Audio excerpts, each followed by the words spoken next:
Okay, nandito na kasi tayo, Sir John, sa ano yung katuloy nung pinag-aralan natin last week. Okay. Dahil tayo ay nag-Holy Week Mm. special. So Okay. ito, lalabas ito after na ng Holy Holy Week. Week. Oo. Okay. So, ano na ba ang lagay ng Holy Week nyo? Sinasabi ko to in the future. Okay.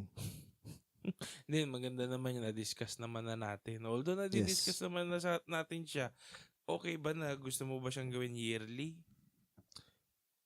Yung mga ganun Um, ba, kunyari, pag magpapasko, kailangan ba tayong gumawa ng, depende siguro sa need, ano?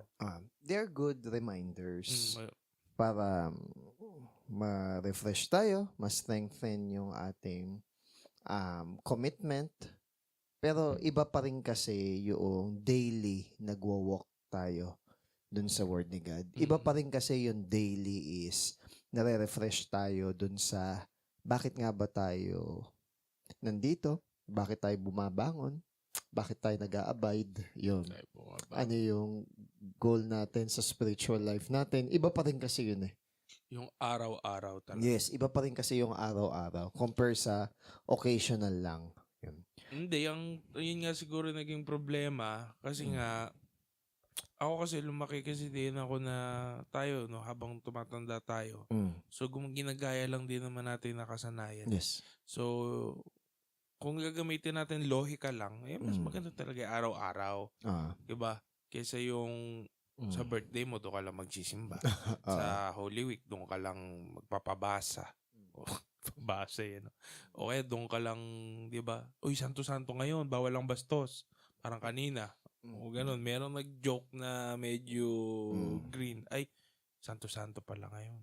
O di ba? Parang ano Okay. Tapos after nun, pwede na. Di ba? Parang nako-compartment Parang na ano Gets Tapos mo? after ng Holy Week, okay, back to normal. Oo, so parang naibabox mo no?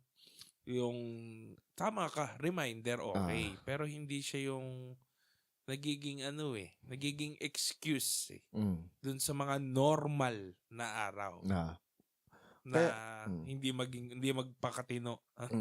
kaya nga sa atin, hindi special itong Holy Week. Holy Week kasi parang normal na week lang sa kung papaano. Hindi natin, don't get me wrong hindi natin dinedegrade yung last days ni Jesus bago siya ma-crucify. Hindi natin dinedegrade yung word ni God.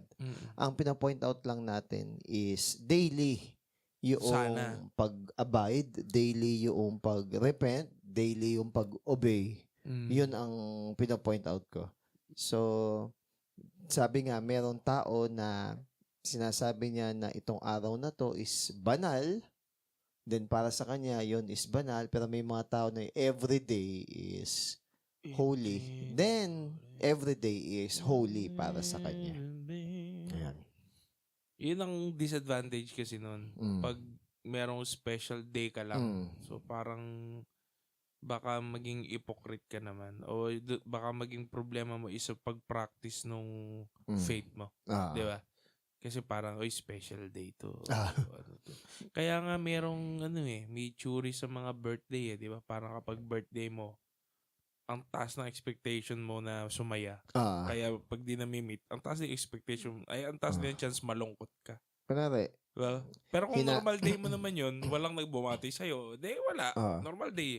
Pero dahil birthday mo, ginawa mo kasing special yun i-hide mo pa kay birthday tapos walang bumati sa'yo. Ay, yung mga totoong friend ko lang yung babati sa akin. Walang ganong bumati. Nalungkot ka. Nalungkot ka. Huwag mo na i-hide. Oo, di ba? Ganun sa birthday, sa Pasko, di ba? Well, hindi naman ang isa sa mga lesson na natutunan ko. Okay. Habang nagmamature sa pagiging Kristiyano is yung hindi mo na masyadong binibigyang halaga yung mga karamihan ng seremonya, tradisyon na hindi naman pala applicable. Kasi dati parang nakakulong ka dun Tapos bawal mong questionin, bawal mong tanungin lang lang kung bakit ba natin to ginagawa. Kung gusto mo lang itanong yung logic nun, o di ba? Bawal yun nung araw Pagalitan ka ng matatanda. Buti ngayon, hindi na masyadong gano'n ang kultura nating Pilipino. Medyo meron na tayo doon sa laging sa kabilang banda. Laging may other side, ano? Because before, we think that asking questions ay an attack to the person. Pero this time, na-realize natin na asking question is not actually an attack or a judgment. Asking question might be we want to clarify what we don't fully understand. We want to learn more or we want to sabihin natin dissect yung idea kaya tayo nagtatanong. Parang bata, di ba? Na Unisente, gusto mong itanong, ano bang anong logic na to? Ano bang benepisyo na to? Ba't ba natin to ginagawa? Para saan ba to? Di ba ganun naman talaga? For example, bakit blue yung blue? Oo nga. Yung mga ganun na para bang kasi blue yung blue. Hindi, may mas malalim. Kulay yan. Ayoko nang pag-usapan hindi, yan. yung sabihin, parang ganun. Pero gets mo. Bakit nga ba blue? May sagot ba doon? Ha? May sagot? Meron, pero mahaba kasi Technical. explanation nun. Sobrang About technical. kasi sa ano yun sa prism Siguro malungkot. Bakit? About sa prism kasi ng, bakit kapag malungkot, nagbi-beach para sumaya, blue din yun na. Hindi kasi nga, di ba, I'm blue. Bluer than blue. Kala ko, Saturday I'm blue. Blue din yun. Blue din ba yun? Ay, di ba merong blue na cartoons dati sa Cartoon Network? Blue's Clues. Hindi, yung blue na may imaginary friend. Oo, Alam mo iba't yun? ibang mental health Ewan problem. ko kung ganun yun. Isa pang natutunan ko bago tayo dumiretso. Yun nga ang sinasabi ko is may mga religious tayong ginagawa na mga walang kabuluhan pala. No? Not for show, minsan for consumerism pa nga. Or pangtapal lang sa sin. May ganun Kunyari, yung yung sabihin natin yung dedication. Ito, kahit hindi na sa mga sa ibang reliyon, sa mismong Christian na concept na, dedication na. May one time na dinededicate yung anak. Ang sabi nung pre-preside noong child dedication. Christian naman sila. Kaso nga lang, Hindi. Ibang sect. Ibang sekta. Oo. Sabi is, bago mo i-dedicate yung anak mo, make sure na ikaw na magulang, i-dedicate mo muna yung sarili mo kay God. Tama naman yun. Actually, in a sense, tama naman yung sinabi. Na you want to dedicate your child, but you yourself na magulang. Diba? Yeah, ikaw ang magtuturo doon pag habang lumalaki.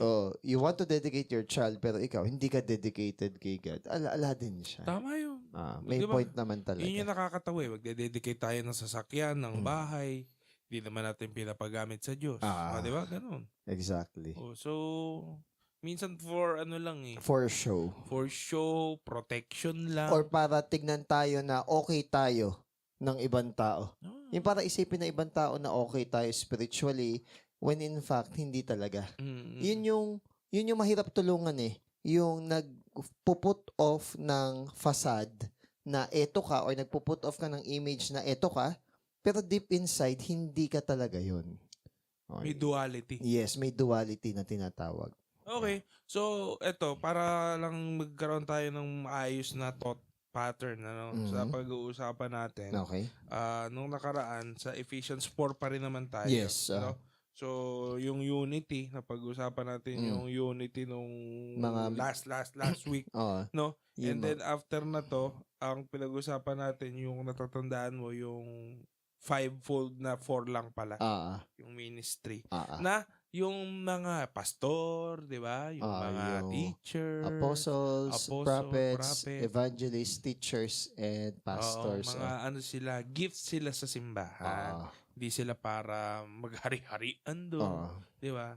So, yung nila, yung kanilang gifts, exercise nila yon to edify. Yung church at mag-guide din yun yung yung church. purpose nung nung gift di ba? Yes. Napag-aral natin before sa Corinthians yan Bakit kami gift? Para ma-edify yung Ah. simbahan. Ah. Kaya na-question dyan natin yung speaking in tongues eh. Sa ngayon, kung ang ibig sabihin ng speaking in tongues ay yung babbling or yung sharab, blah, blah, blah, blah, hindi naiintindihan. Yung logic dun sa Corinthians na sinabi ni Paul na, di ba nga, to edify. Tapos di ka maintindihan. Para sampa. Tsaka yung binanggit ata ni Paul na ang speaking in tongues is a sign hindi para sa mga believer, kundi para sa mga unbeliever. So, it's a sign against them.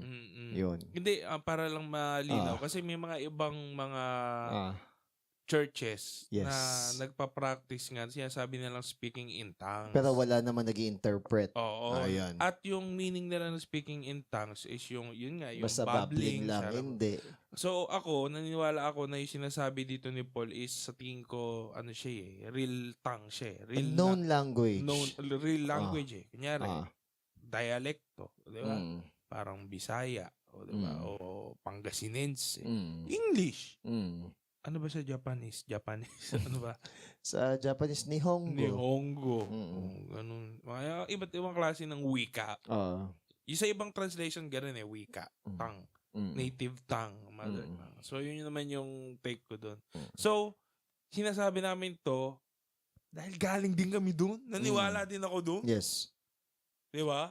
Pero kahit na tama pa na nagtatangs, kahit totoo pa yung speaking in tongues or speaking in a different language, kailangan may nag-i-interpret pa rin. Bakit? Bakit yun? Yun ang tanong Bakit kailangan may nag-i-interpret? Kasi kung wala nakakaintindi, ano ang benefit doon sa atin? Tama. Paano ma-edify? Yes, exactly. Church? So, laging papunta doon. Lahat ng gifts mo sa simbahan. Some point, sige, sabihin na natin na edify. Totoong lengguwahe yun. Sige, kahit sabihin natin totoong lengguwahe yun. Kung wala mag-interpret, wala rin siyang benefit doon sa church. So, yun yung background nun. Kasi baka, ano kayo sinasabi nilang tangos? Sa iba kasing mga Christian churches, may gumagawa ng ganon. At sa kanila, sign yun ng Holy Spirit. So, syempre kami, nire-refute namin yun. So, hindi kami naniniwala doon. Hindi dahil hindi namin yung alam, dahil nga naranasan din namin. Nagganon din kami. At I am deeply convinced na hindi talaga yun. Hindi talaga yun. So, yun. Okay. Diba? So, parang ano yun Parang magandang testimony na dati din akong ganon. Diba? Well, so, yun yung last na pag-aaral natin dito sa Ephesians 4. Yes. So, bakit ngayon niya yun sinabi, So, kasi nga, dahil sabi dito sa dulo ng sa 16, dahil kay Christ, nagsama-sama ang bawat parte ng buong katawan. Kasi nga, yung katawan, ginawang analogy yan sa simbahan Di ba? Iba-iba ng parts. Okay? Pati yung yung cornerstone at saka ay mga precious stone tayo, di ba? Ayun. Yung mga analogy sa simbahan So, hindi talaga kayo magkakamuka ng gifts. Yes. So, iba-iba. Nagko-complement. Yes. Parang yung sa choir. Di ba? Yun naisingit Hindi, yun kasi yung pinaka-fresh Kasi nga daw, iba-iba kayo ng range ng voice. Boses. May tenor, may bass, may baritone, may alto, may Iba-iba kayo ng ginagawa. Pero in harmony, pag pinagsama-sama, yes, exactly.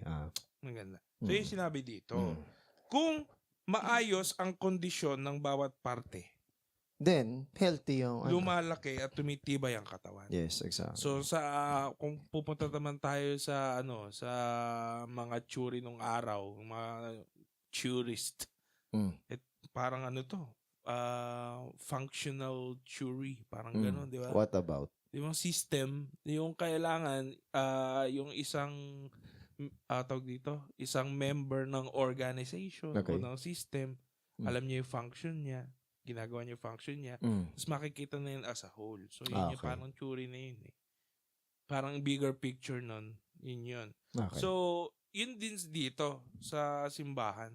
Siyempre, ayaw naman natin siyang maging cheesy, pero importante ka.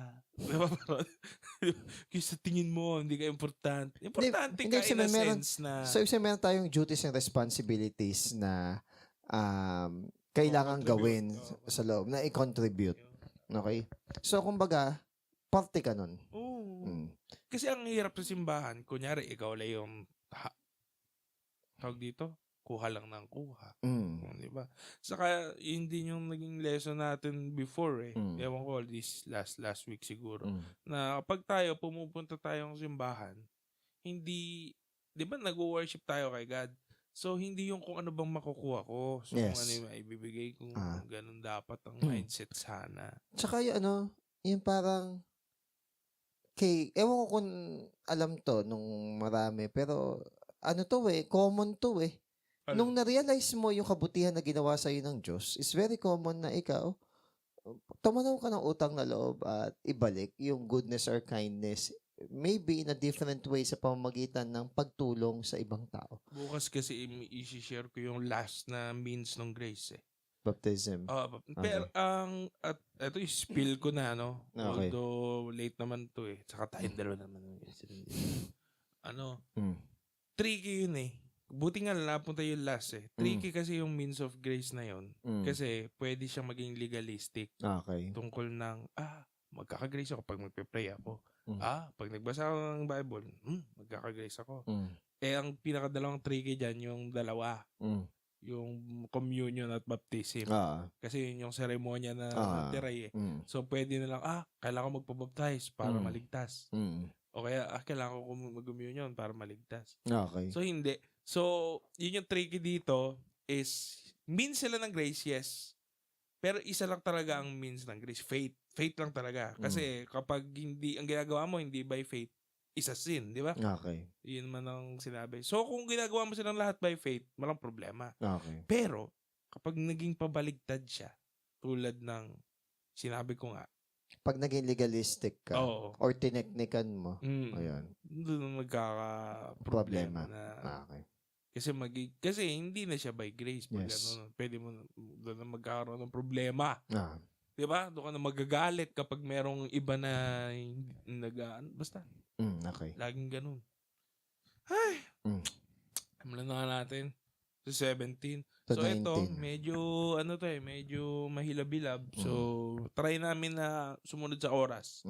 No, kung kaya. Siksik pa din, pero sige. Sa ngalan ng, hanggang saan? 19. Sige, 19. Mabilis lang pala. Sa ngalan ng Panginoon, winawarningan ko kayo. Ito na. Huwag na kayong mamuhay na parang mga hentil. Hindi natatakot sa Diyos ang mga taong yan. Walang kwenta ang mga iniisip nila. Hindi sila nakakaintindi. Matitigas ang ulo at mga walang alam. Kaya wala silang share sa buhay na binibigay ng Diyos. 19. Hindi na sila nahiya. Nalulong na sila sa paggawa ng kahalayan. At garapal sila kung gumawa ng mga kalaswaan. Okay? Tandaan natin na yung binanggit mula sa Ephesians chapter 1 to 3. Okay. At saka yung sa Ephesians 4 verse 1 to 6 is meron tayong high calling na maglakad according sa gusto o kalooban ng Diyos or sa word ni God. Yes, ito yung sinasabi ni John the Baptist dun sa mga Pharisees and Sadducees nung siya yung nagbabaptize ng mga ulo pong sila. Sabi niya, bear fruit in keeping with repentance. Oo, yun. Maganda yun sa Tagalog eh. Ganito, no? So, kunwari, isa kang diabetic, mahilig ka sa soft drinks. Ngayon, nung na-diagnose ka na malapit ka ng magka-diabetes or almost diabetic ka na, ang tingin mo na ngayon sa soft drinks ay lason. So, kumbaga, mula doon, ayaw mo na yung bagay na yun. So, ibig sabihin, is nag-iba na yung direksyon ng buhay mo or mindset mo patungkol sa bagay na yun. Change ka ng mind. Kaso ang problema kasi yung mga Christianity ngayon, very accommodating. Na para bang indirectly sinasabi ng mga Kristiyano ngayon sa mundo na wala namang gaano tayong pinagkaiba yung mga nasa mundo tsaka tayo. Wala namang pinagkaiba yan. Itatama lang natin yung pamaraan. So, very accommodating. Sumobra. Actually, it won't work. Kasi, para bang tinatry mo i-gain yung approval ng world when in fact, ang dapat mo talagang gawin is not to gain their approval but to be different dun sa world. The moment na nag-decide ka na maging follower ni Christ o talagang sundin si Christ, taliwas sa ginagawa ng mundo yung ating magiging lifestyle. Sa tingin ko, ganito yan eh. Para kasing sa sobrang kagustuhan mo na mag-win is na-change yung message. Oo. Well, in fact, hindi naman sinabi ni Jesus na mag-win kayo talaga ng madami na lahat i-win nyo. Hindi naman ganun lang yung sinabi niya. Sinabi niya is, di ba, yung go therefore and make disciples. and make disciples, baptizing them, in the name of the Father, Son, teaching them everything. Everything that I've commanded you. Di ba? So, hindi naging faithful dun sa message. Tama? Kasi, kunyari, paano ba? Kung gusto mo lang by numbers, pwede ka mag-compromise Isa-shortcut mo ngayon na, okay, mag-prayer of acceptance tayo. Pag sinabi ng bibig mo, ma-micromanage mo. So, para bang nag-create tayo ng result na superficial. Hindi parang naman result-oriented ka. Yes. Hindi yung parang sinapasabi to ni God. Hindi ka faithful. Parang ganun. Ang goal mo lang is results-oriented. Yun yung problema siguro sa churches. Na-adapt nila yung parang business style ng Kasi corporation sa business, type. siyempre sa business, ang gusto mo madaming kita. Yes. So yung lahat ng adjustment mo dun sa Gagawin internal na mo. Gagawin mo. So baba natin presyo. Di ba? So, that's packaging, wrong. Bagawin natin. Diba? Isang analogy nga is ganito. Merong liberal scholar ng theology, tas may isang Christian professor. Ulitin ko liberal scholar ng theology, at saka isang Christian. Theology, so nag-aaral to. Pero siya, liberal scholar. Malaya niyang arali, gusto niyang aralin. Tapos yung isa, Christian professor. Okay. So, ito sabi ng liberal na theologian scholar.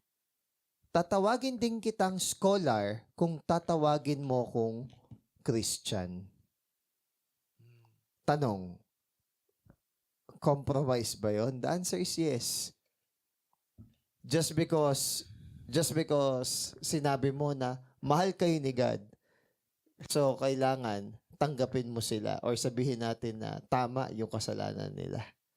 So, sabi dito, hindi siya equal na trade na para lang masabi na Christian ka, mag-a-accommodate ka ng mga tao na ayaw mag-repent. Hindi pwede yung ganun. So, kumbaga, kailangan kapag tayo ay nagwo-walk sa katotohanan, magkakaroon tayo ng pagbabago ng kaisipan. Ngayon, ano ba kasi yung gustong yun yung gustong sabihin dito ni Paul, na baguhin yung isip nyo. Huwag tulad ng Gentiles. Oo. Kasi daw, yung mga hindi maayos yung kaisipan is madilim ang kanilang pangunawa at alienated sila sa buhay ng Diyos. Ngayon, ito yung maganda dito. Yung isang tao na futile or sabihin nating taliwas ang kaisipan niya sa kalooban ng Diyos o sabihin natin na madilim ang kanyang paningin patungkol sa salita ng Diyos or wala siyang pamumuhay kasama ng Diyos, hindi naman sinasabi na wala siyang kakayahan na makatamo ng mga intellectual achievement. Pwede kang pinakamagaling na scientist, pinakamagaling na architect, pinakamagaling na engineer. Ikaw ay pinakamahusay sa kanila lahat. Hindi ibig sabihin na hindi mo pwede makuha yun. Pwede mo makuha hindi yun. Hindi parang agimat na mag-Christian ka, mag-Christian ka, magiging successful ka. Actually, pwede mong makuha yun. Kaya kahit hindi ka Christian. Kahit hindi ka Christian. Kahit na yung pagiging kahit masama ka. Or kahit na Christian ka. Ngayon. Kumbaga, hindi ka totoong Christian na binabanggit sa Bible or professing Christian ka lang. Sabihin ko lang ito bago ko ito makalimutan. Kaya, dapat yung success ng buhay, hindi mo siya ina-attribute sa salvation o sa genuineness ng faith mo. Kung Tama ba, sir? Kung ang definition natin ng success ay worldly success, masasabi natin na yun ay mababaw na evidence ng spirituality, lalong-lalo na sa New Testament. Okay? Siguro kung Old Testament yan, medyo credible. Pero ngayon New Testament kasi ang spirituality, evidence ng spirituality ay yung fruit ng Holy Spirit and change life. Kasi pansin ko ngayon, syempre, pag may nangyayaring maganda, glory to God talaga. Ang post, di ba? Graduate. Glory to God. Glory to God.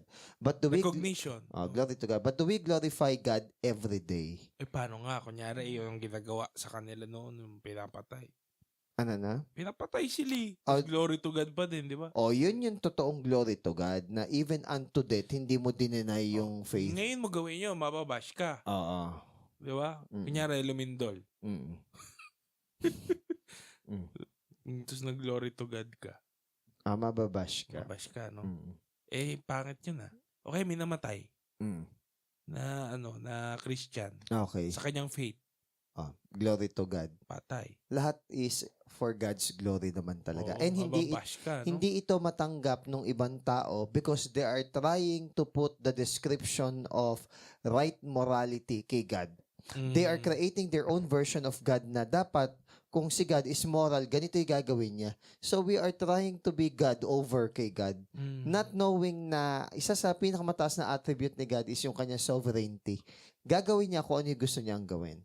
However, since God is a just God, is a God of wisdom, hindi siya nagde-decide or nag-a-act according sa kanyang whim. Ibig sabihin kung ano lang yung trip niya. Impulses lang. Impulses. Hindi ganun si God. Siyempre, kung ikaw naman ay eternal, bakit mo papatulan yung mga nang mamak sa'yo kung sa isang kisap mata mo lang is yung buhay ng tao is mawawala? Di ba? Para sa isang eternal na being, simpleng logic. Yung lifetime ng isang mortal ay sobrang bilis lang. Sobrang frail, sobrang liit lang. Yun yung reason bakit si God, ikaw nga, ayaw mo kantiin mayor Oo. o governor kasi maaari kang mayari. Pero yung mga tao, dahil nga hindi sila naniniwala kay God or low ang view nila kay God, minamak nila si God. Si God naman, being an eternal being, hindi siya madaling ma-provoke. Why? Hintayin lang kita mamatay. Yun na yun. Imamak ako. Kunwari, imamak ka na alikabok. Alikabok, imamak ako. So parang papatuloy mo ba yun? Yan. Kaya nga si David, sinabi na, who is man that you are mindful of him? Alikabok lang yung tao, bakit mindful ka sa kanya? So ngayon, in this illustration, kahit yung hindi Christian, or kahit yung professing Christian, pwede niyang maabot yung mga intellectual achievement. Ayan, katulad nito, graduation ngayon. Pwede mong makuha lahat ng gusto mong makuha. Nung hindi pa ako Christian, elementary, high school, ang goal ko is meron akong place sa lahat ng contest sa school. Okay? Pero bakit? Ba't mo siya ginagawa? Yung prestige ba na para bang kapag narinig sa Little Mary Hearts kasi ko para pag tinawag ka, eto yun ang panalunan mo. Pero ano yun? Saan siya nanggagaling? Dahil gusto Ego. mong mapuri ka ng magulang mo? Kasama yun. Yung sa magulang, given na yun eh. Given. Okay? Yung marinig mo sa ibang tao na, wow, ang pero galing yung naman validation, nila. yung gusto mo nun. Ang gusto ko is yung feeling na na-amaze yung ibang tao sa akin. So, di ba, egotistic. Siyempre nga naman, tinatawag ako hanggang sa makaakyat ako, kamayan ako, hindi pa tapos banggitin yung achievement ko. O, di ba? Napaka egotistic. Siyempre, di pa ako Christian nun eh. Mahaba. Na-achieve ko yun nung high school. Na-achieve ko nung high school. O tapos? Pero ano yung ano mo? Ano yung parang naranasan mo nun? Anong pakaramdam mo nung na-achieve mo? Masaya naman. It's glorious. Ay, glorious. It's glorious. However, it's only glorious like the glory of God kay Moses pag kinakausap. Fleeting. Fleeting lang siya. So talagang nawala? Wala lang. Parang ganun, nawala siya talaga. Minsan mas gusto mo pa yung normal lang na walang gano'ng achievement. Nagsisi ka ba? Parang ba't ba ako nagpakapagod? Hindi ako nagsisi na I gave my best. Ang nagsisisi ako is why do I need validation from other people to fuel my motivation na ibigay ko yung best ko. Pwede ko namang ibigay yung best ko without their applause. I just did my best. Kaya ako kunwari pinupuri ka na ibang tao, parang, anong pinupuri? Ginawa mo lang naman yun. So, kumbaga, hindi umakyat sa ulo mo. Kaya minsan, para bang, kunwari, binabawal kong gano'n, naiirita na kasi, hindi ba irita na galit or in a bad manner? Para bang, wag mo ko i-flatter, ginawa ko lang talaga yung best ko. Hindi ako nag-false humility dito. Alam ko, ikakulangan ko, alam ko yung lapses ko, I just did my best on this part, umabot, God, thank you. Ganon. unlike before, you are longing for that. Okay? Syempre Anong mga extreme measures na ginawa mo para magawa lang yun? Para matupad? Binabantay ako grade nung mga classmate ko. Talaga? Ini-check ko. Sumasali ko na extracurricular din. Gosh. Yeah. Competitive Competitive ako. Natatawa ako kay Toby. Given ko ng yun eh. Kaya ako natatawa sa kanya kasi dati kong ganun. Kumbaga, kung I was on that same mindset, papatulang kita. Tsaka sisiguraduhin kung di ka mananalo. Kung ganun lang ang labanan. Okay? Pati pala grades ng ka-eskwela mo, no? Chine-check. Yeah. So, kumbaga, alam ko yung spirit of competition. Meron ka din. However, remember that the spirit of competition is a worldly spirit. Hindi alam yan ng maraming tao, hindi sila aware na yung spirit of competition, lalo na sa material na bagay, sa mga ganyang contest. Though hindi ko to sinasabi para wag nang sumali sa contest yung mga estudyante. Hindi Kumbaga, if spirit of competition ang meron ka, I'm very sorry to say, that is unbiblical na Hindi ko to sinasabi na ganito because tama ako, mali sila. Hindi. I've been there. Okay? So, kumbaga, I've been on that egotism. Kapag sinabi ko na pure yung puso ko na wala akong desire na mapuri ako na ibang tao, kahit 1%, I would be a liar. If walang palakpak sa tenga ko kapag meron akong ganong achievement, I would be a liar. Ngayon ang tanong, where is that coming? From lack of validation. Nakilala nga natin si God Kaya nga ito sinasabi niya na kapag ang tao is wala kay God, yes, makukuha mo pa rin yung peak and highest form of intellect and achievement. Pero ang sabi dito, lahat ng achievement na yon will fall short of true wisdom. Why? Because the fear of the Lord is the beginning of wisdom. Marami na akong speeches, inspiring stories na narinig. As in, yung sobrang amazing na kung paano nila naiahon yung sarili nila Rags to riches. Rags to riches. Hindi lang yon. From disability to achievement. Lahat yun. Yung sabihin natin na sira yung family, na buo uli. Sobrang inspiring. Na ikaw na kompleto yung pangatawan at fully functional lahat ng bagay na katawan mo, mahihiya ka Ikaw din is mamamotivate na ibigay yung best mo, pahalagahan yung buhay, mahalin yung family mo. Lahat ng bagay sa mundo na lahat ng virtue and philosophy na offer ng mundong ito is ma-inspire ka na panghawakan maliban sa isa. Yung totoong wisdom na makilala mo si God. Kaya nga sinabi ni Paul, I consider all these things rubbish.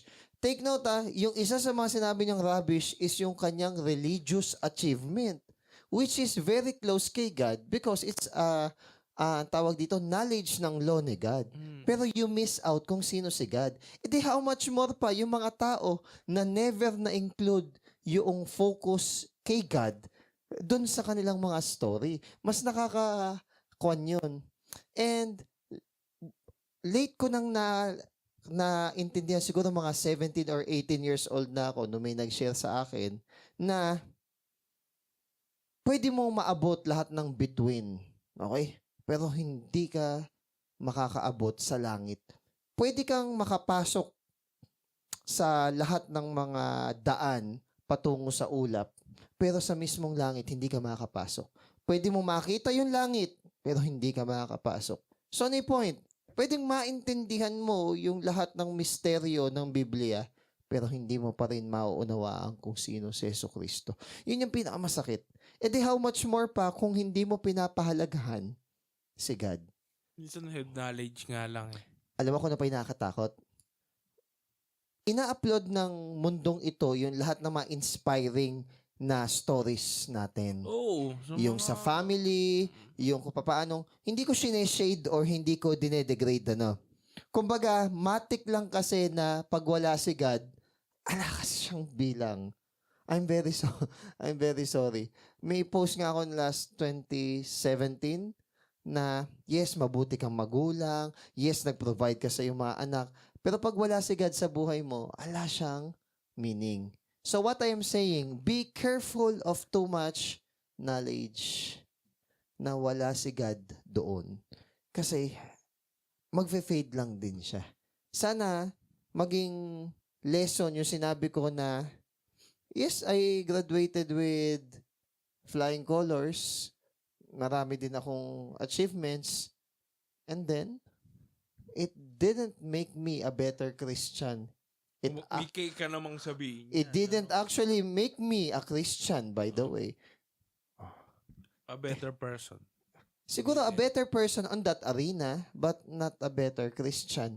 Kaya ko to sinasabi is because we so hold those particular things, we didn't take hold doon sa totoong mahalaga, which is si God. Yung may value talaga. No? Ang ironic dito is the Department of Education is tawag dito, advocating na ang core value niya ay maka-Diyos, makatao, makakalikasan, at makabansa. At ang pinakamasakit na madalas nangyayari, wala yung lalim ng pagiging maka-Diyos. May lalim ng pagiging makatao, may lalim ng pagiging makakalikasan at makabansa. Paano ko nasabi yun?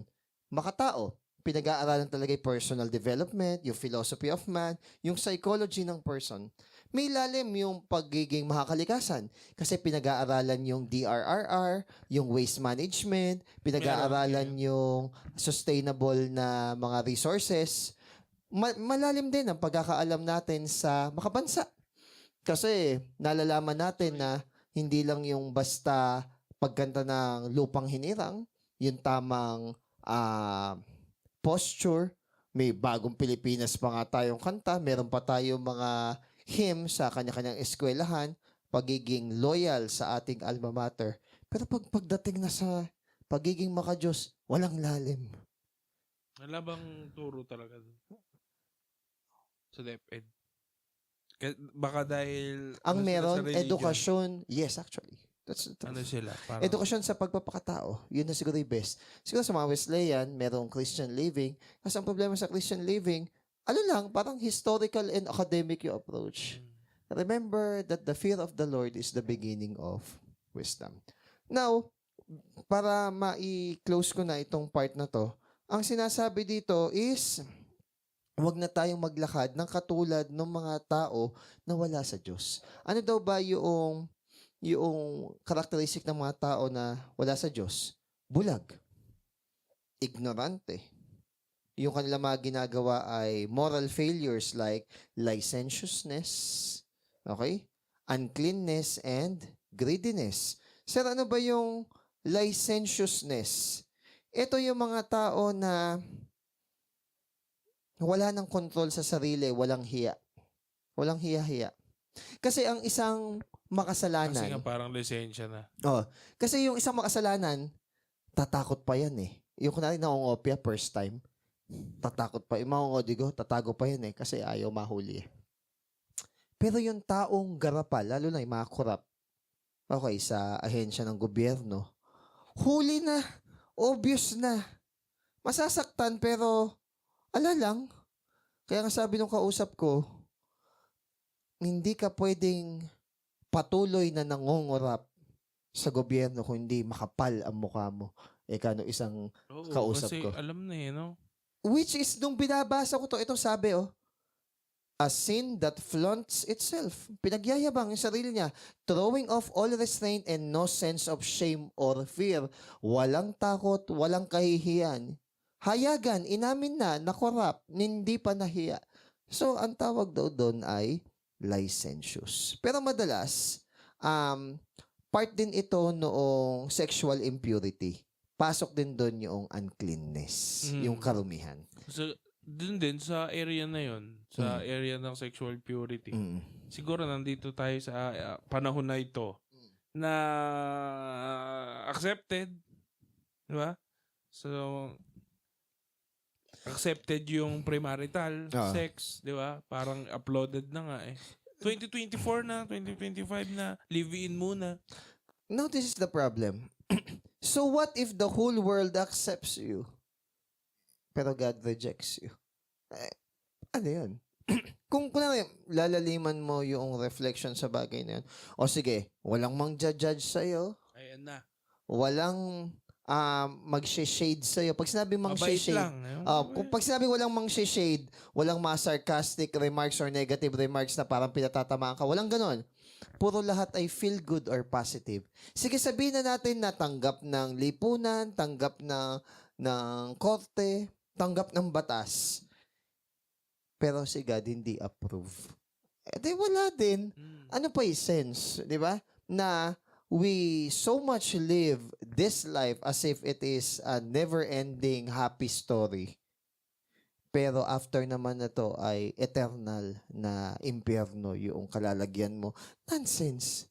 Yeah, parang hindi worth it na tinrade mo yung sarili mong selfishness. Tapos ang pinalit mo yung eternal damnation mo. 'Di ba? Hindi talaga. Hindi talaga siya sulit na trade. Hindi siya sulit na trade. Kaya ka tanga. 'Di ba? Parang ang tanga-tanga mo naman.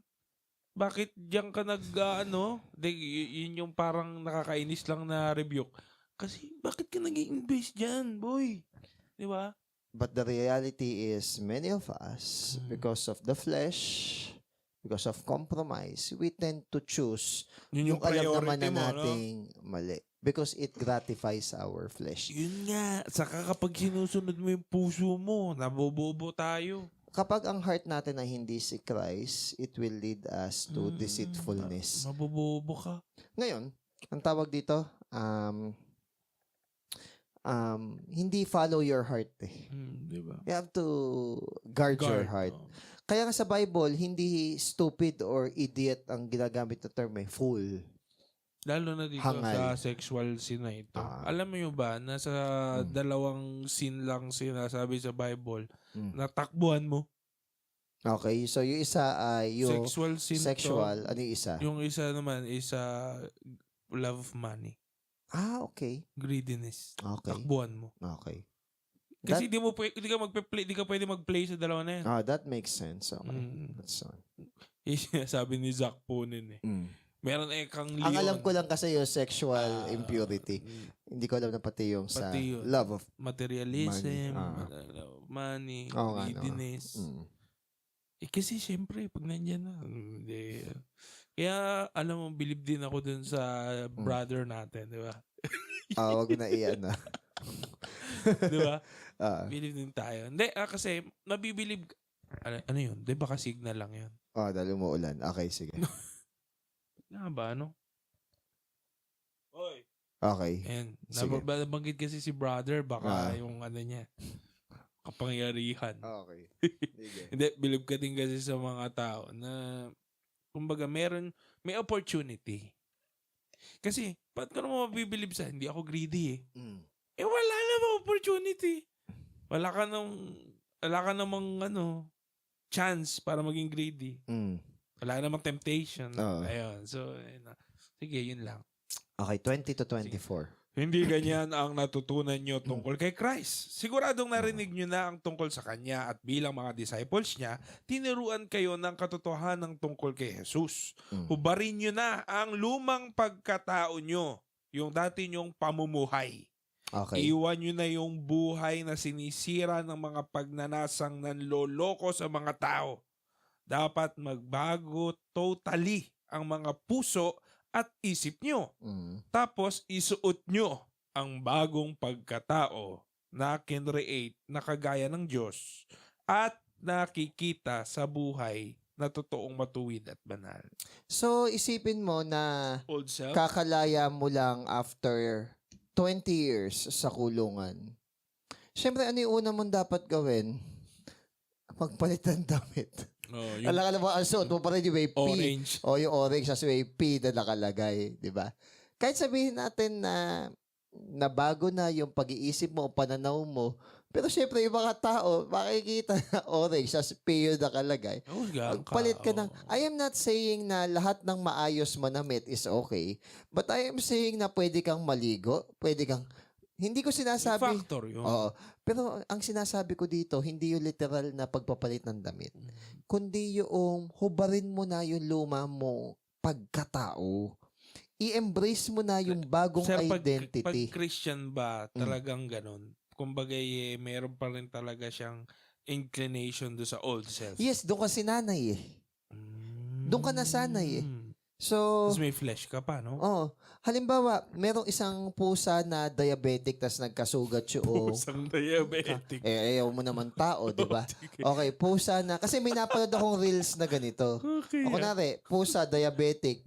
So nagkasugat yung isang kamay, pinutol para ma-save yung pinutol isang. Ngayon kunwari, nagagalit yung pusa, aawayin niya. So ang gagawin niya is kakalimutin niya yung kaaway niya. Wala naman na siyang kamay pero gumanon pa rin siya. Gumanon pa din. O ano yung nakalimot niya? Wala, di ba? Putol na yung kamay niya eh. So tayo, meron tayong tendency na dahil sinanay tayo sa old mindset, kahit na putol na yon o wala naman na, we have tendency to go back on same action. Diba? So, for example, yung isang tao na palamura, naputulan ng dila. So, syempre, dahil nga hindi naman nabago yung puso niya, pero yung dila niya nabago, so pa sa isip niya, nagmumura pa rin siya, tsaka expression pa rin ng mukha niya. Yun yung sinasabi na hubarin mo yung luma mong pagkatao at isuot mo yung bago. Ito ba parang pagbabalat kayo ba ito? Hindi. Pagpapanggap ba ito na parang etong persona ko lang ito, alter ego ko lang ito, ganun ba yun? Hindi. Parang ako si Batman, hubarin ko si Batman, ako na si Bruce Wayne. Parang, The moment kasi na nakilala mo na si Christ, kakaroon ka ng hiya eh. Tandaan mo, nung si Christ naghimala kay Peter, yung net-breaking na miracle catch, hindi naman yung sinabi na mali ka sugarol ka kasi, o kaya sabi, sinungaling ka kasi, may haba kasi. Walang ginanon si Jesus. Nag-miracle lang. Tapos, na-realize ni Peter yung karumihan niya, sabi niya, depart from me, a sinner. Bakit niya na-realize yun? It's because nakilala niya kung sino si Christ. Na si Christ ay gracious, na si Christ ay hindi mo pwedeng itago yung sarili mo sa Kanya, na si Christ is forgiving, na si Christ is merciful. So, kumbaga, mahihiya ka And, ikaw mismo. nag-a-agree ka na mali yung buhay mo. So, kailangan mo siyang talikuran, kailangan mo siyang bitawan. Acceptance may acceptance Ngayon, kunwari, nag-repent tayo, humingi tayo ng tawad kay God, nag-ask tayo ng forgiveness, at saka nag-ask tayo kay God na talikuran yung kasalanan. Ito yung tinatawag na 2 Corinthians 5:17, na new creation.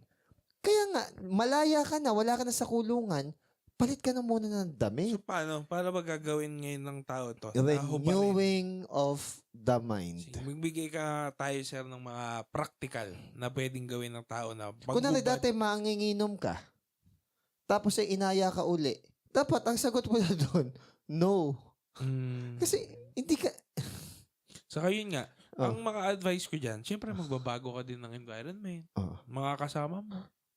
Diba? Nung mga kaibigan mo. Manginginom kasi ko dati. So, kumbaga, kahit tikim lang, para sa akin, no. Kahit tikim lang. Big deal siya sa'yo kasi Minsan, gusto ko mag-impose sa ibang tao na, dapat kahit tikim, huwag kayong... Then I realize na, hindi. Ako kasi yun na... ano mo kasi yun Sin ko kasi yun. Tempted ako doon. So, kumbaga, kaya sa akin, kahit tikim, wag. Okay. Kaya ang tingin ko sa ibang tao na tumitingin din nun, compromiser. Actually, yun compromiser yung tingin ko sa ganun. Pero again, sabi ko nga, I don't want to impose, so kumbaga, kinokorek ko rin sarili ko, I don't want to impose it on them.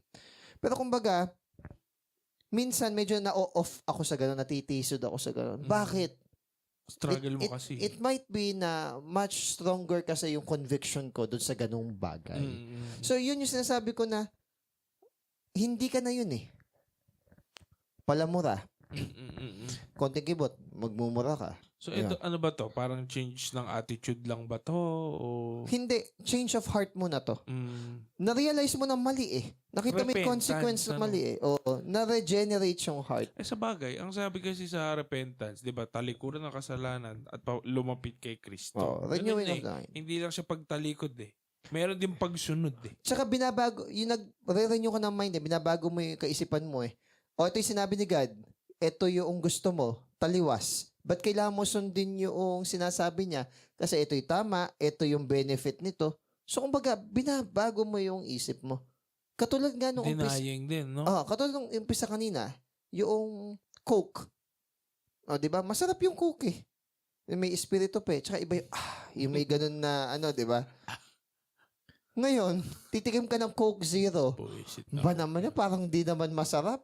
Coke Zero compared sa Coke. Iba pa rin lasa ng Coke. Yung original taste. Ang taas na ng sugar mo, lagpas ka na dun sa borderline. O di, malapit ka na maging diabetic ka na. Kailangan mong pababain. Ano na-realize mo sa Coke kahit masarap? Lason. So, na-renew yung mind mo. Lason nagbago din yung attitude mo. Nagbago din yung attitude mo. Hindi siya pagbabalat kayo. Alam mong mamamatay ka kasi doon. And sometimes, most of us, hindi natin pinaprioritize yung pagbabago. It is because, tingin natin, di naman tayo mamamatay doon. What if life and death yung usapan? Talaga magbabago ka. Di ba? Kunwari, tinutuka kita ng barel. Di ba, ibibigay mo yung wallet mo tsaka cellphone. Paano kung walang tutok na barel? Sabihin ko, bigay mo sa akin yung wallet tsaka cellphone mo. Ikaw sabihin mo, ba't ko bibigay? Di ba? Tutukan kita ng barel. Bibigay mo, di ba? Ngayon, eto yung eternal damnation. Kasi pag ang tao hindi renew yung heart, wala lang. Wala lang. Nakarating ka na ron? Paano ba nalaman nyo? Yun nga yung licentious. Alam nilang mali, pero wala lang. Hindi sila nahihiya. Dumating na sila sa... Pag may mga ganun tao, hindi na enough yung correction and rebuke doon. Kaya nga sabi ni Paul dito, huwag kayong mamuhay na parang hentil. Oo. Pag kasi ganun, hindi na obra yung correction and rebuke doon. Ano na yun? Talagang punishment kasi yun. Kina-cut off talaga. Kaya nga meron sa Proverbs 29 verse 1 na ang tao na patuloy na pagiging stiff-necked, okay? After many rebukes, will be destroyed without warning. At maraming mga sowing and reaping na nangyayari. Nag-sow ka sa flesh, corruption sa flesh yung dati. Mahilig kang mangulimbat ng pera ng gobyerno. Tapos halimbawa is inatake sa puso, na stroke ka. Isip-isip ka naman, baka kinakalabit ka ni Lord. Okay? I am not saying na yun yung ipang-judge mo sa lahat ng tao na aatakihin sa puso o stroke. Pero ang point ko, kunwari, sa'yo nangyari yun, reflect ka. May mortality ka. Oo, reflect ka. Oo, mortal ganun. ka lang. Hindi sabi ko nga, di ba, pag ang tao mamamatay na, bumabait minsan. Kaya nga. Kadalasan, ganun. Pag may negative na nangyari sa atin, ang pinaka-logical na dapat gawin, reflect. Mag-reflect ka. Pero kung may magandang nangyayari sa atin, ang kailangan natin gawin ay maging thankful and humble. Ayan. So, sabi dito is, kailangan nating makilala si Christ. Kasi, hindi sapat na alam lang natin na maging mabuti. Kailangan alam natin yung kalooban ni Christ. At hindi lang alam yung kalooban ni Christ, mag-abide tayo. Pag sinabi mag-abide, mamuhay tayo kasama si Christ. So, pag kasama mo si Christ, katabi mo, gagawin mo ba itong kasalanan na ito? Siyempre, hindi. Ginagawa naman ng marami eh. Kahit buong mundo pa ang gumagawa, hindi pa rin siya approve ni God. Lumalakas kasi loob pag madami. Oo. Kaso nga lang, ala naman sa bilang yung might ni God eh. Hindi, yun nga yun. Diba? Parang sa Broadway nga. Diba? Narrow way. Pero tandaan natin, God is not in the might and numbers ng tao. Kasi, actually, yung kay Gideon nga nun, 10,000 pinaunti pa ni God hanggang sa 300 na lang. O, doon siya gumawa ng miracle. Kasi baka daw pag sumobrang dami, isipin, kaya lang naman kami nanalo, madami kami. O, kaya ni-reduce talaga ni God ng todo sa 300. O, tsaka siya naggawa ng Baka miracle. doon inspired yung 300 Spartan. Ano? Baka, pero hindi. Okay. Totoo ba yun? Yung, Na nangyari kaya? Yung kay may mga Leonidas? Spartan, pero siguro yung ibang part doon ay creative idea na lang nung ano. Kasi Pero di may ba mga parang, Spartan talaga. sabi nga daw, kwento lang yun. Yung mga tipong pagkakwento mo, bida ka eh. Oo. Tsaka pwede kang maging creative kasi or playful. Yun yung hirap minsan. Okay. Yung ano ka, freedom. Okay. Okay. Last, 25 to 32. Sige. Rekta na. Okay, ito na. Kaya, wag na kayong magsinungaling. Dapat magsabi kayo ng totoo sa isa't isa. Kasi members tayong lahat ng katawan ni Christ. Kung magagalit kayo, huwag kayong magkasala dahil sa galit nyo. Huwag nyong hayaang matapos ang araw na galit pa rin kayo at huwag nyong bigyan ng chance ang devil. Yung mga magnanakaw, tigilan nyo na yan. Imbis na magnakaw, magtrabaho kayong mabuti para may hanap buhay kayo at makatulong sa mga mahihirap. Huwag kayong magsasalita ng nakakasakit sa damdamin ng iba. Dapat nakaka-encourage ang mga sabihin nyo. Gumamit kayo ng mga salitang bagay sa sitwasyon para ma-bless yung mga makakarinig. Huwag niyong bigyan ng sama ng loob ang Holy Spirit. Siya ang tatak ng Diyos sa inyo at ang patunay na maliligtas kayo sa araw na tinakda ng Diyos. Alisin niyo ang lahat ng hinanakit, galit, pag-aaway, mga sigawan, paninira at huwag niyong saktan ang damdamin ng kapwa niyo. Instead, maging mabait kayo, maawain at patawarin niyo ang isa't isa gaya ng pagpapatawad sa inyo ng Diyos dahil kay Kristo. Ang ganda. Bakit hindi dapat nagsisinungaling? Kasi paano kayo magkakaroon ng trust and unity sa isa't isa kung tayo ay hindi nagsasabi ng totoo? At saka, malalaman din kapag nagsisinungaling ka, Oo. babalik-balik Oo. din. So, Saka- magkakatrust issues pa. Saka wag tayo nagagalit. Kunwari, sinabihan tayo na hindi naman yan yung sinabi natin. Taliwas doon sa sinabi doon sa Sinungaling. isa. Kasi kahit hindi mo mean, ang dating sa tao nun, sinungaling ka. Wala kang isang salita. Di ba yun ang ibig sabihin ng sinungaling? Wala kang isang Palabra de salita. honor. Wala kang integrity dun sa sinasabi mo. Hindi mo kayang pangatawan. Yun. Paano ka mag-unite? Kadami mong... Lies. Or sabihin natin hindi mo man sinasadya, maraming inconsistency sa sinasabi mo. So how would you unite people? Iba'y sinasabi mo dito, iba'y sinasabi mo dito. Pag nag-usap yung dalawang grupo na sinabihan mo, magkaiba'y sinabi mo. How would it be united? Tapos nung tinanong ka, Mm. ako na naman masama! Yes, because basically, kailangan accountable ka sa sinabi mo. So parang ano ba talaga? So Yan. ito ba ay communication error lang? Oh. Pero may taong ganun talaga eh. Mm. Ang problema dyan, kung paano kung palagi. Oo. Ang problema sa ganun, hindi, may mga, kapag ganun ka na talaga eh. So, pag ganun ka, meron kang mga posisyon na hindi mo na pwedeng Hawakan. Oo. Tayuan. Kasi hindi ka reliable doon. so parang hindi ka pang ganito, hindi ka pang dito. Maganda example dito. Tatanggapin mo yun. Maganda example dito. So, kunwari, yung kamay, hinawakan niya yung mainit na bagay, tapos sinabi nung kamay sa utak na malamig yun. Ulit hinawakan nung kamay yung mainit, pero ang sinabi nung kamay sa utak, malamig yun. Ano mangyari? Masusunog yung kamay na walang kamalay-malay yung utak hanggang sa sunog na pala. So, ibig sabihin, dahil walang unity, walang oneness sa mind or sa thinking at sa truth, masusunog yung isang part. Ang may kasalanan, yung nagsinungaling. Ayun yung example dito. That's why telling the truth is so important because we are members of one another. Parang yung mga, di ba, mga white lies na mga... Lie pa rin yun. Kunyari yung parang ginawa ni, nakalimutan ko anong pangalan ng babae sa Old Testament yung pinatuloy yung mga spy. lie pa rin yun. Paano yung ganun? Lie pa rin yun. Kahit na for ano naman. Pero in-overlook yun ni God. Why? Because dun sa kanyang faith. Pero again, lie pa rin yun. Okay. So, di ba may verse pa kasi God na in-overlook niya yung mga kasalanan? Yeah. So, yung moral development niya, no, nung tao, no, saka paano niya isipin yung moral and hindi. Take note, si God is very gracious. Yung moral development, walang moral development si God kasi yung morality niya ay established long before. And what simple ways tayo, sir, nakakapag-lie?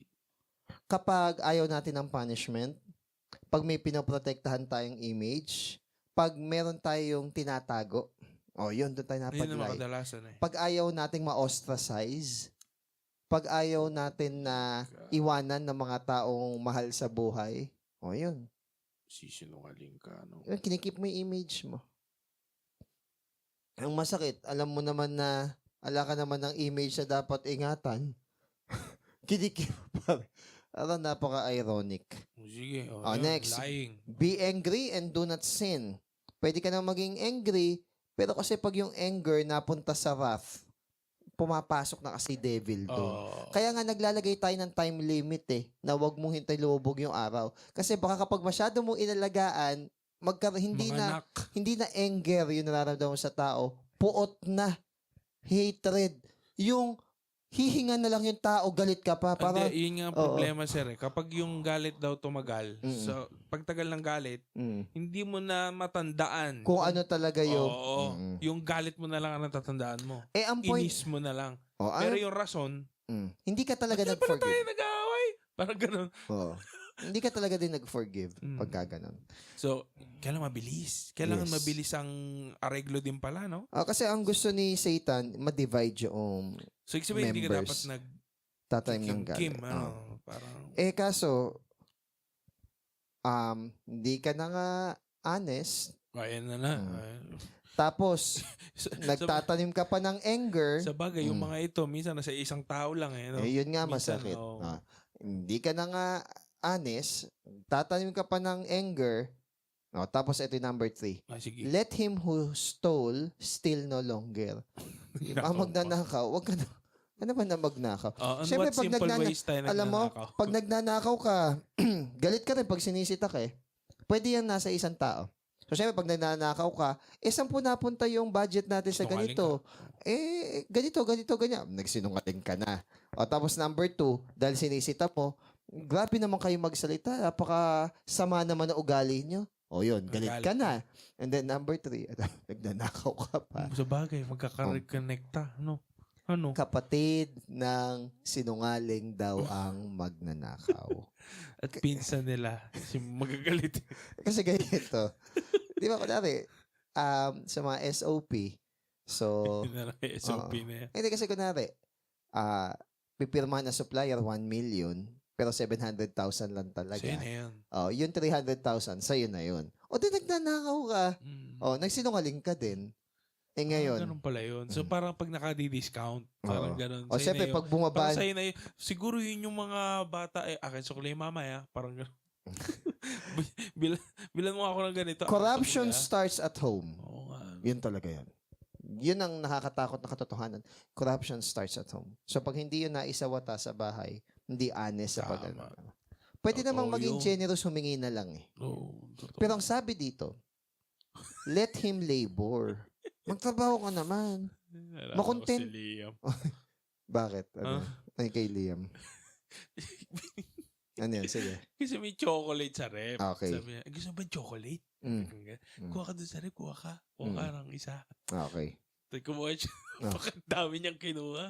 Sobrang niyang daming kinuha. Alas inubos niya lahat. Tapos uwi na ako. Uwi na siya. Pero kailangan i-correct yun.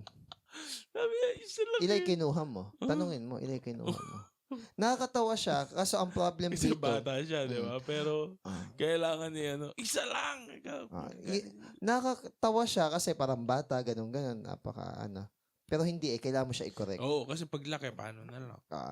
Yan yung problema ng mga nag-aagawan ng lupa at yung mga nag-aaway-away tampo Yung mga childhood attitudes na hindi na correct. Tapos nag-scale up lang. No? Parang, yun nga, dati, manika ang pinag-awayan. Ngayon, lupa na. Parang ganun lang. Dati, laruan, kotse na, bahay na. Magiging tanging yaman niya. Tsaka kunwari, ano yung nakaka-pet peeves? Hindi naman yung batang malikot eh. Hindi naman yung batang talon ng talon eh. Hindi naman yung batang nangunguhay eh. Magulang. Yung nandyan sila, yung mga bata na yan, ginagawa nila yung kalokohan nila, at nandyan din yung magulang, hindi itinatama. Mas nakakaewan yung magulang. Hindi, yun nga. Kasi nung bata kami, laging ganun eh. Kapag may mali, sino bang magulang mo? Parang ganun. Oo. Hindi na tayo Kasi they hold them accountable. ngayon kasi para bang hindi na nahihiya yung ibang magulang. Hindi, bata kasi maintindihan nila. Soft parenting. Hindi, hindi naman soft parenting. Actually, sa ano din, dun din sa child development centers at saka madami sa mga, hindi curriculum madami sa mga yung ginagawang tawag dito, lessons nila. And then pati yung pag-accredit namin is based on soft, ano pa rin, parang soft parenting, soft na, kapag wala na rin yung punishment na ano, hindi kasi ko solve dun eh. Pwede ka naman na hindi harsh, pero firm. Kasi ako, naniniwala ako na sa pag-impose mo ng punishment na hindi naman syempre yung sobra sa mga bata is nasiset yung mind nila na may consequence yung ginagawang mali. At paglaki, madadala nila yun. At hindi mag-a-adjust lagi ang ibang tao para sa'yo. Yun yung kailangang matutunan. Kasi may mga tao na siyempre pag bata, di ba, parang gusto nila sila lagi bida.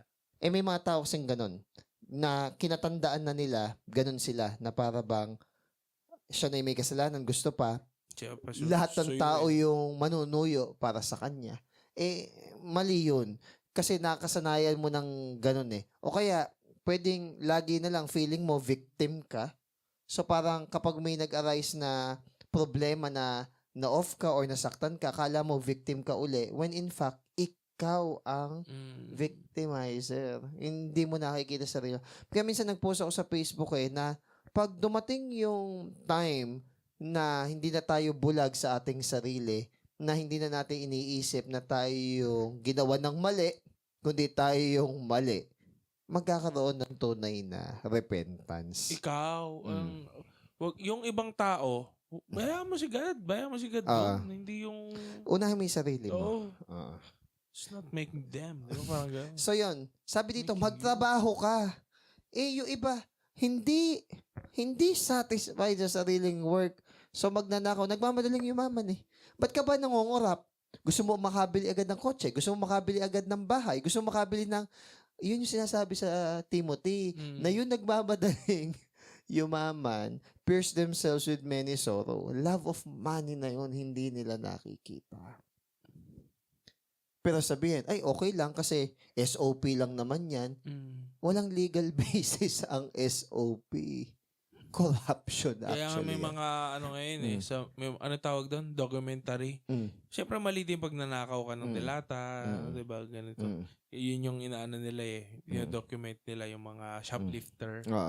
Yung nagnakaw sila ng tawag, natatawa si Cheda. Delata, dahil nga yung anak is gutom na, ganito, wala siyang pera. Siyempre, maaawa ka naman. Pero mali ginawa niya, di ba? Tapos maawa. The end does not justify the means. Tapos maaawa ka, ganito, ganyan. Paano ba? Maganda yung sinabi ni Vico Soto Sabi ni Vico Soto, may mga tao na, magnanakaw, handang pumatay sa halagang 1,000, 2,000, kunwari ng laban, sasaksakin. Para lang dun sa... How much more kung ang SOP ay 100,000, 100 million, 1 billion, papatay talaga yan. So, ang pinapoint out ko lang, mas educated lang yung magnanakaw. Bakit yung mga small time na magnanakaw is sila lang yung nakakaranas ng punishment or ng batas? Bakit yung mga nakakatakbo pa sa election, yung mga convicted na ng graft convicted hindi hindi suspect convicted na ng graft and corruption. So dapat taasan yung qualification. Tsaka ano ba nangyari sa mundo? Bakit Ganun. Convicted na nga. Number 4, let no corrupt word proceed from your mouth. Walang kabastusan at kahalayan. Wala ding slanderous o panirang puri. Next, number 5, do not grieve the Holy Spirit. Hindi lang yung hindi lang yung hindi mo ina-acknowledge si Holy Spirit, yung nine-neglect mo din. Yung may time ka sa ganito, pero kay God, wala. Nice. Maganda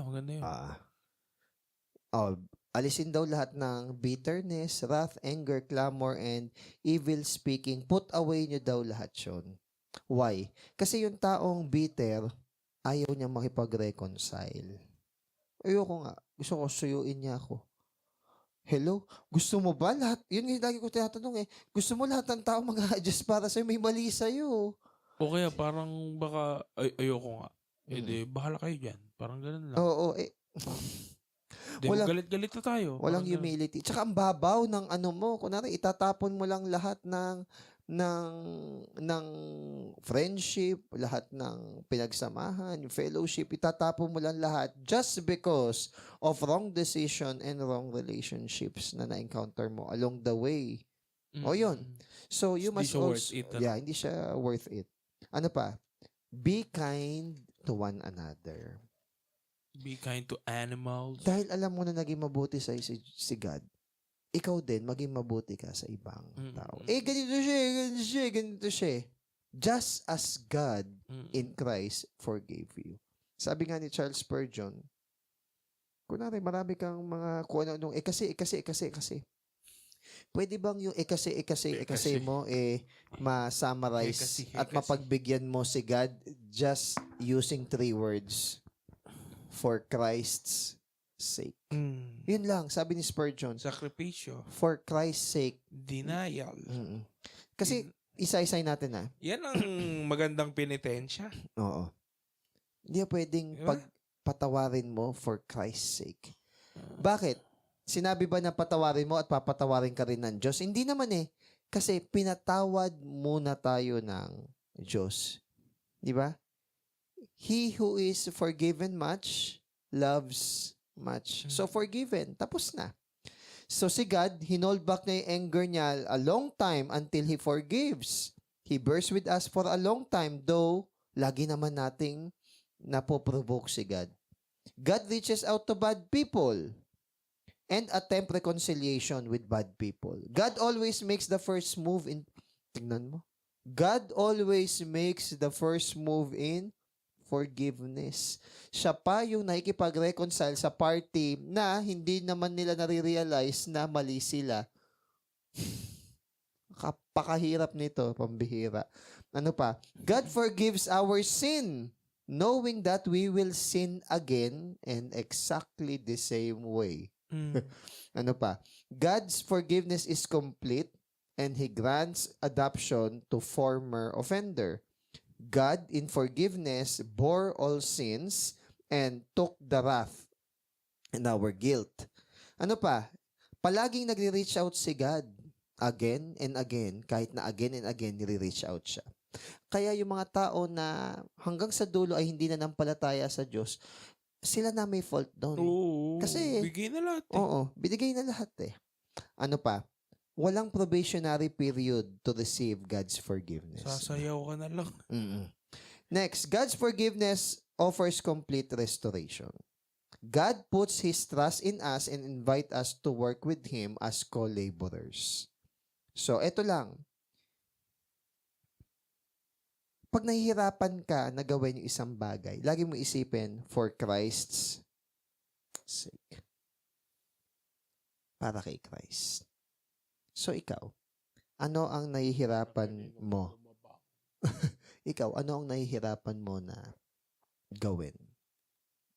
Then, tanungin mo, for Christ's sake pa, gagawin mo yun. Alang-alang kay Kristo. Si Christ ba, gagawin pa lang niya yung pangako niya o ginawa na niya? Ginawa na niya. Ano ba naman ito? Ano ba naman? Oo, ano ba naman itong konting sakripisyo ba itong maitatawag? Ngayon, sabihin ng iba, hindi, mahirap kasi eh. I'm not saying na right here, right then, and right now, kaya mong gawin yan na perfect. Pero simulan mo. Wag mo Baby steps. Baby steps. Hindi naman ano. Saka utos yun. Yes. Yun yung maganda. Utos kasi yan. Denying din talaga. Ay, nako. Yun lang. Yun nga lang. Sige na nga, guys. Thank you ha. Pagsama nyo sa amin ha. Para makamove na tayo sa Ephesians 4. Okay. Kasi nangyari na eh. Bye guys.